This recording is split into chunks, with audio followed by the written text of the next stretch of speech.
আসসালামু আলাইকুম বন্ধুরা, তোমরা সবাই কেমন আছো? আশা করি সবাই ভালো আছো। আমিও ভালো আছি আলহামদুলিল্লাহ। আর কেয়া ডেইলি ব্লগে তোমাদের সবাইকে আমন্ত্রণ জানাচ্ছি। যদিও আমার চ্যানেলটা অনেক ছোট, মানে মাত্র ৭টা দিন হলো আমার নতুন চ্যানেলে আমি কাজ করা শুরু করে দিয়েছি। আশা করি তোমাদের ভালোবাসা পেলে আমার চ্যানেলটাও একদিন অনেক বড় হবে ইনশাআল্লাহ। তো আমি কিন্তু বিকেল বেলায় আমার ছোট্ট বারান্দা, মানে আমার কাছে রাজপ্রাসাদ মনে হয়। আমার ছোট বারান্দা হলে কি হবে? এটাই আমার কাছে রাজপ্রাসাদ। তো এই রাজপ্রাসাদে বসে থেকে টাটকা ড্রাগন ফল কেটে খাবো। আর ভাবলাম তোমাদের মাঝে কিছু মনের কথা শেয়ার করি। তো আর সবচেয়ে বড় কথা, আমি কিন্তু দেখো যে ড্রাগন ফলগুলো কেটে খাওয়ার পর কিন্তু প্রত্যেকটা খোসায় কিন্তু আমার এই যে ফুলের যে টবগুলো আছে এই টবের গোড়ায় লাগিয়ে দেই। আসলে আমি কিন্তু গাছ কিন্তু অত বেশি কিনিনি।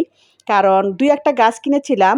আর ২-১ টা গাছের গোড়ায় যে মাটি ছিল সেই মাটিগুলোতেই আমি তরকারির খোসাগুলো ফেলে দিয়ে সেগুলো পচে জৈব সার হয়েছে। আর সেখান থেকে কিন্তু মাটি হয়েছে। আর সেই মাটিগুলো থেকেই কিন্তু আমি অনেকগুলো গাছের চারা করেছি, সবজির গাছ করেছি, এখানে ফুলের গাছ করেছি। মানে বিভিন্ন ধরনের গাছ করেছি। বেলের গাছও আছে। আমি ভিডিওতে দেখাবো, বেলের গাছটা অনেক বড় হয়ে গেছে। তো যাই হোক, এই যে ড্রাগন ফলটা কিন্তু আমি খাচ্ছি আর মাথায় কিন্তু একটা বেলি ফুলও দিয়েছি। মানে নিজের গাছে বেলি ফুল নিজেই লাগাইছি, সেখান থেকে আবার নিজের হাতে তুলে খোঁপায় পড়েছি। ভাবতে পারো বন্ধুরা এই ফিলিংসটা কি রকম? অন্যরকম। আর দেখো ড্রাগন ফল খাওয়ার পর আমার হাতটাও লাল টুকটুকে হয়ে গেছে।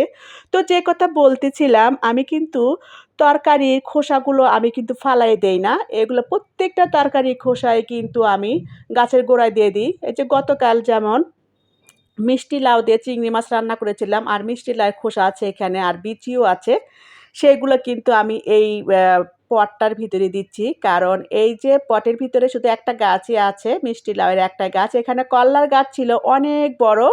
সেটা আমি উঠে ফেলেছি। আর সেটার ভিডিও আমি YouTube চ্যানেলে দিয়েছি।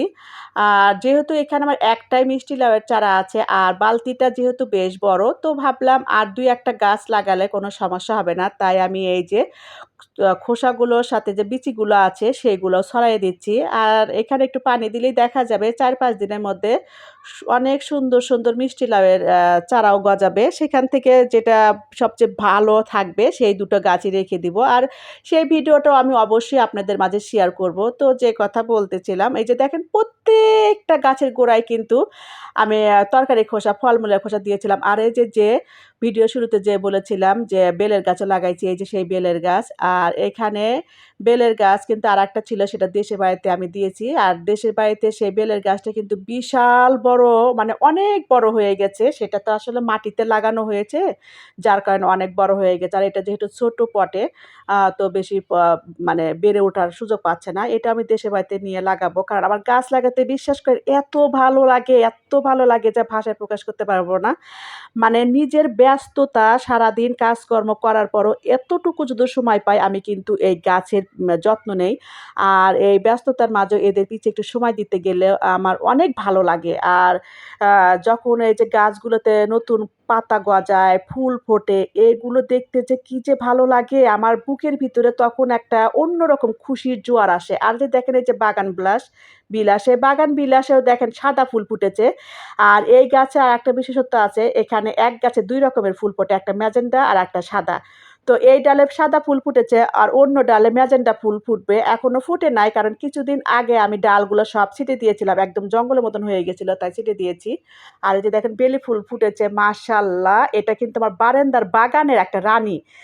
আর এই বেলি ফুল কিন্তু সারা বছর ফুল ফুটতে থাকে। আর দেখেন কত সুন্দর, কি সুন্দর যে ঘ্রাণ, মাশাআল্লাহ! অনেক সুন্দর ঘ্রাণ লাগে। আর এই বেলি ফুলটা কিন্তু বেশ বড়। একদম গোলাপ ফুলের মতো বড় সাইজের এই বেলি ফুলটা হয়। তো বন্ধুরা, তোমাদেরও যদি আমার মতন এরকম ছোটখাটো কোনো বারান্দা থাকে তাহলে চেষ্টা করো ২-১ টা ফুলের গাছ লাগাতে। কারণ অনেক ভালো লাগে। যখন ফুল ফোটে না, আর ফুলের ঘ্রাণটা যখন নাকে আসে তখন সত্যিই মনটা আনন্দের জোয়ারে ভেসে ওঠে। তো এই ছোট্ট ব্লগটা আপনাদের কাছে কেমন লাগলো? আর এই ব্লগের কোন অংশটুকু আপনাদের কাছে ভালো লেগেছে কমেন্টস করে সেটা জানাতে পারেন। আর যারা এখনো লাইক করেন নাই একটু প্লিজ লাইক করে দিবেন। আর যারা চ্যানেলে নতুন আছেন প্লিজ চ্যানেলটাকে সাবস্ক্রাইব করে পাশে থাকবেন। আপনাদের ভালোবাসা এবং আপনাদের সহযোগিতায় আমি একটু আমার চ্যানেলটাকে বড় করতে চাই, আমার স্বপ্নটাকে পূর্ণ করতে চাই। আজ তাহলে এই পর্যন্তই বন্ধুরা, সবাই ভালো থেকো, সুস্থ থেকো। আল্লাহ হাফেজ। দেখা হবে নেক্সট কোনো ভিডিওতে।